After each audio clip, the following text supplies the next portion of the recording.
Assalamualaikum warahmatullahi wabarakatuh. Bismillahirrahmanirrahim. Alhamdulillahi rabbil alamin. Wa bihi nasta'inu ala umurid dunya waddin. Allahumma sholli wa sallim wa barik ala habibina wa syafi'ina sayyidina wa maulana Muhammadin wa ala alihi wa ashabihi wa man tabi'ahum bi ihsanin ila yaumiddin. Amma ba'du. Bismillah. Mari kita lanjut lagi ngaji kita, belajar bersama kita setiap malam Kamis. Nah, kita masuk lebih dalam lagi serat Sabdo Jati. Kalau ini sudah mulai lebih dalam lagi untuk solusi-solusi apa yang harus kita lakukan menghadapi wolak-wali ing jaman. Ya, Sabdo Jati berarti sabda tentang kesejatian. Oke ya, isinya begini, nasihat beliau. Ini ditulis terakhir sebelum nanti beliau meninggal.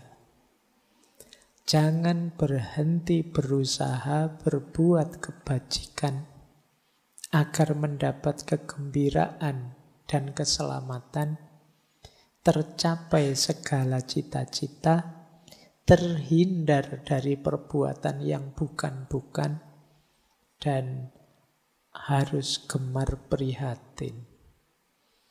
Ayolah ya teman-teman, meskipun masih muda boleh kok mencari rumus prihatinnya masing-masing. Nyari jalan tirakatmu sendiri untuk menajamkan dirimu. Tidak hanya pikiranmu tapi juga batinmu. Ada banyak cara, banyak jalan. Kalian boleh bikin rumus sendiri untuk melatih batin, melatih dirimu. Renungilah dengan seksama, urailah dengan cermat, telitilah jangan sampai salah, endapkan dalam hati. Ini menarik, ini sangat filosofis. Kalau kalian menghadapi sesuatu, jangan kesusu disikapi, jangan kesusu dibales, jangan kesusu dijalani, tapi pertama-tama apa? Renungkan dulu. Berpikir yang dalam dulu, ini sangat filosofis. Kalau sudah kamu urai, biar paham posisinya, kamu teliti. Dan tidak hanya itu, endapkan dalam hati, rasakan. Mengendapkan dalam hati itu berarti kira-kira mantepnya bagaimana, nyamannya bagaimana. Itu namanya diendapkan dalam hati. Disitulah kita bisa mudah menanggapi sesuatu. Jadi berarti yang nomor satu itu memerintahkan kita untuk berbuat baik. Yang nomor dua memerintahkan kita untuk berpikir jernih. Kita lihat bait ketiga. Senantiasa mendambakan anugerah kebaikan, mengendapkan pikiran hingga jernih, mengheningkan hati hingga kosong, meski sebenarnya berisi. Isinya adalah cipta yang sejati. Kalau ini secara umum nuntun kita untuk mengarahkan gerak hati. Ya, kalau bahasa lainnya niatnya harus lurus. Jadi selain kebaikan yang kita lakukan, pikiran yang jernih, orientasi dan tujuan serta niat kita yang lurus. Hati kita kosongkan dari kepentingan-kepentingan duniawi, kemudian kita isi dengan yang sejati. Senjata yang keempat apa? Kesabaran.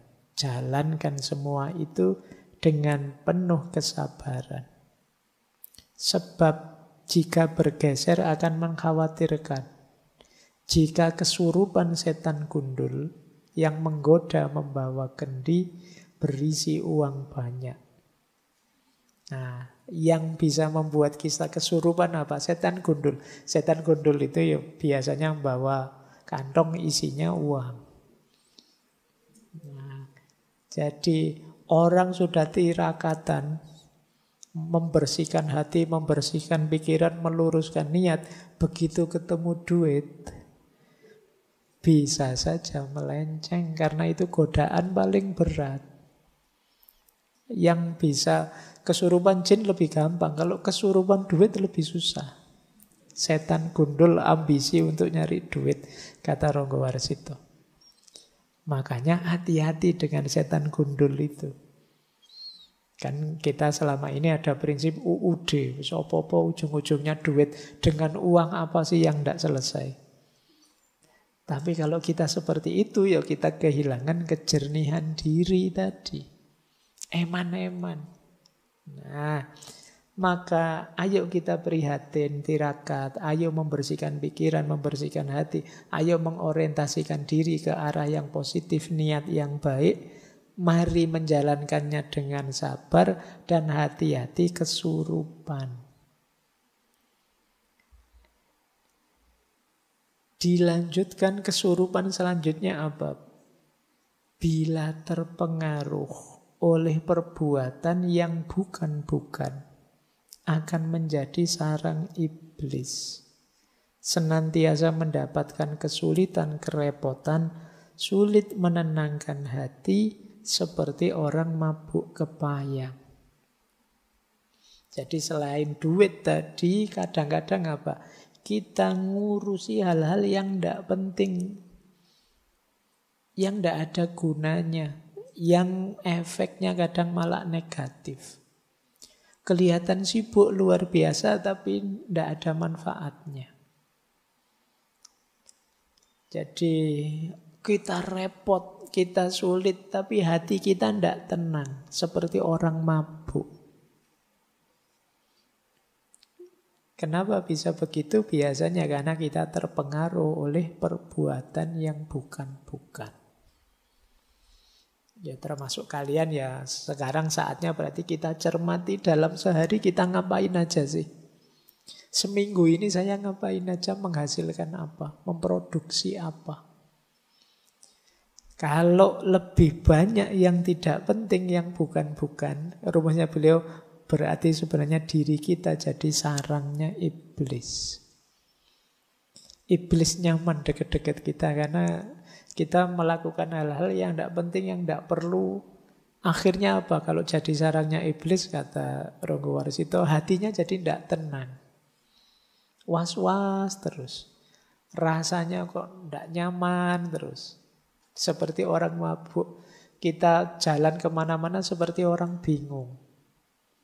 Tidak ngerti tujuan mau apa. Akhirnya apa? Kalau terlalu banyak melakukan hal yang tidak penting, akhirnya tidak tertarik terhadap perbuatan kebajikan. Terlalu sibuk dengan yang bukan-bukan, perbuatan baik jadi tidak menarik. Segala yang baik lari, sebab kita sudah atmosfernya atmosfer buruk. Lupa Tuhan, lupa dengan ajaran Tuhan, ajarannya musnah berkeping-keping. Jadi dunia sekeliling kita akhirnya negatif semua. Yang positif kita lupa sudah. Nah, bukankah banyak orang pinter, banyak orang cendekiawan dan lain sebagainya. Tapi kata Ronggo Warsito apa? Namun demikian, yang melihatnya bagaikan matanya kemasukan pasir. Orang cerdas intelektual itu melihat semua itu kayak orang kelilipan. Jadi tidak terlalu peduli. Tidak kelihatan aslinya apa.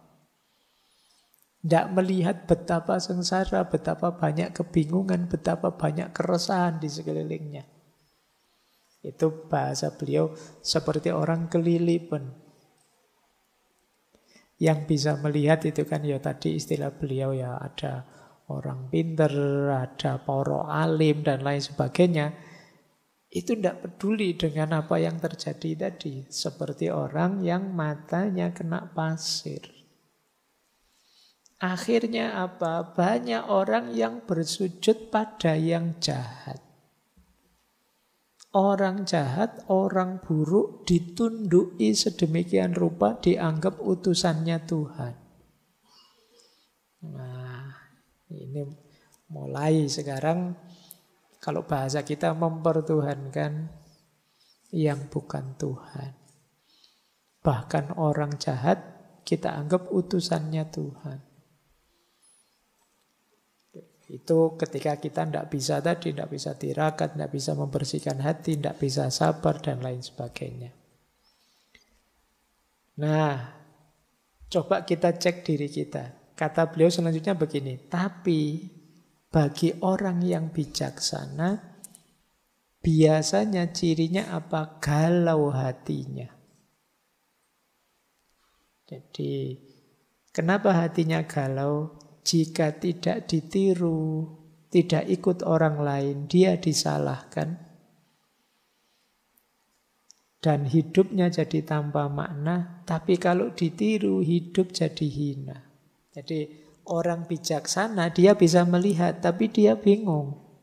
Kalau saya ikut orang-orang, hidup ini jadi tidak ada maknanya. Tapi kalau saya ikut orang-orang, hidup ini jadi hina. Nah, milih mana kamu, hidup tidak bermakna atau hidup hina? Nah, itu berarti kata Ronggo Warsito tidak percaya kepada Tuhan. Lagi-lagi beliau mengakhiri, yuk kembali sajalah pada Tuhan, pencipta segala sesuatu. Mereka yang sungguh-sungguh akan berhasil. Kebahagiaan akan datang atas kemurahan Tuhan. Tuhan mengabulkan semua permintaan jika dilakukan dengan tulus.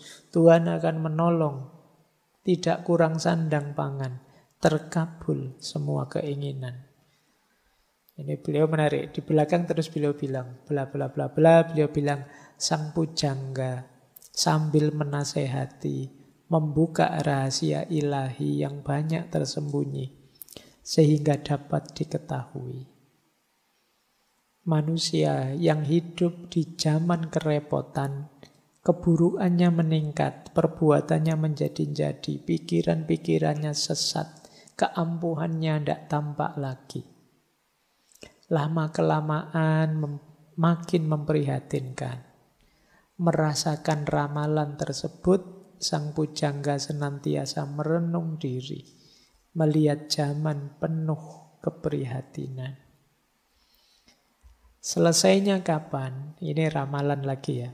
Lagi-lagi beliau menyebut tahun 45 nanti. Waluyane benjang lamun ono wiku, memuji ngesti sawiji, sabuk lebu lir majnun, gali bedan tudang tuding, anacahken sakeing wok. Selesainya besok ketika ada seorang wiku. Wiku ini setara kalau sekarang mungkin begawan.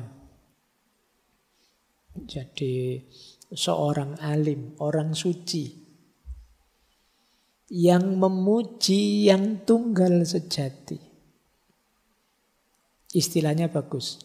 Sabuk lebu lir majnun. Pakai ikat pinggang debu seperti orang gila. Maksudnya apa? Ikat pinggang debu itu berarti sangat sederhana. Dia bukan orang kaya raya yang terikat oleh dunia. Dan seperti orang gila bahkan. Jadi apa? Tidak dipandang sama sekali pada saat itu. Tapi sebenarnya beliau ini seorang wiku. Orang bijaksana, seorang begawan. Hilir mudik menunjuk kian kemari. Gali bedan tudang tuding. Ini mungkin menyebalkan bagi banyak orang, tapi dialah yang membangunkan banyak orang. mengarah ke banyak orang. Anacaken sakeing wong, menghitung banyak orang. Maksudnya apa? Menyadarkan, menunjukkan nilai masing-masing orang. Kamu itu anak bangsa, kamu itu punya tanggung jawab kemanusiaan, kamu itu sejenis itu.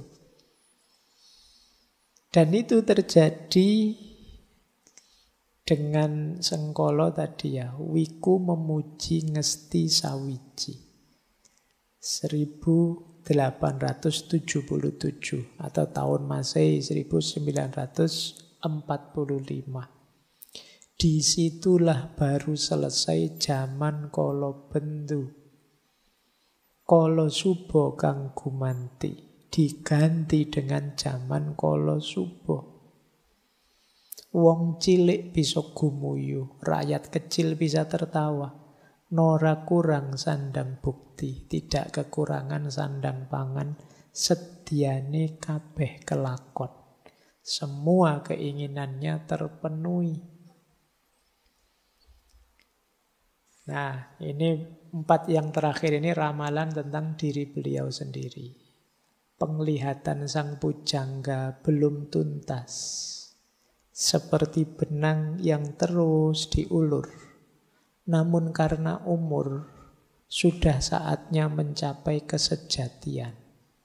Pulang ke tempat yang sejati. Jadi beliau ini visinya, penglihatannya masih panjang. Seperti benang yang diulur. Ingin cerita banyak, tapi terbatas oleh umur. Yang terlihat hanya kurang 8 hari lagi.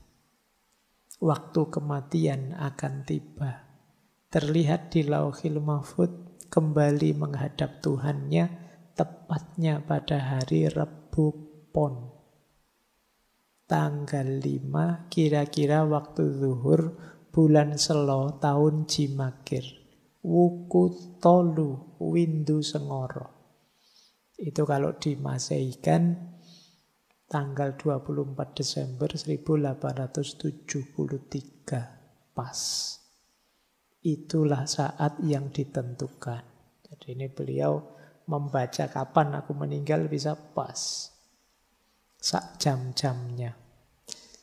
Kira-kira waktu zuhur Rebu Pon. Nah, yang terakhir beliau karya ini ditulis hari Rebu 28 Syawal tahun Jimakir. Dengan hitungan condro sembah mukso pujonggoji. Nah, ya sama 1802 atau kalau Masehi 1873. Jadi ini tidak lama setelah nulis serat ini beliau meninggal. Masih di tahun 1873. Nah, ini yang tadi kita sebut ya, sebuah filsafat sejarah yang spekulatif tapi futuristik juga agak mistik. Yang ini keahlian seperti ini ya mulai jarang hari ini. Baik, ini salah satu perspektif yang berbeda untuk kita memahami sejarah.